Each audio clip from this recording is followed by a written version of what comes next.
депозитке 100% алып келді. Аллаға шүкір, осындай трейд болды менде.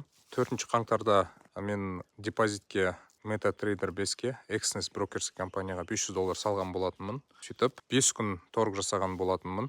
Қазір сіздерге көрсетіп кетейін. MetaTrader 5-ті аштым. Бұл реальный счет. Мен көріп тұрғандарыңыздар. Exness брокерский компанияның реал счеты. Историяны ашам. Ең басына барам. Мінекей балансқа $500 салынған болатын. 4 қаңтарда. Сөйтіп барып, мінекей торгтар жасалынған болатын. Арасында осындай минустар да болды.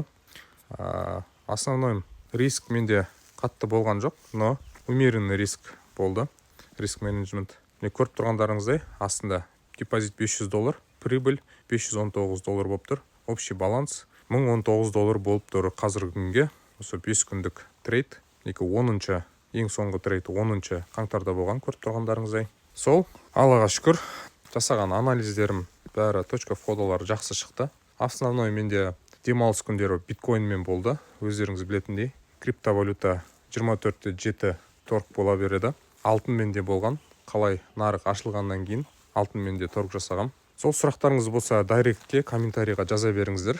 Менің ойымша 5 күндегі трейд өте жақсы деп ойлаймын. 100% депозитке деген. Енді по возможности осы $1000-ды $2000 қылуға тырсам. Ары қарай көре жатармыз, не болады екен көрсетеді. Нарық көрсетеді, эмоция көрсетеді, психология көрсетеді дегендей. Соның бәріне дайын болу керек. Сол, аман сау болыңыздар. Көріскенше.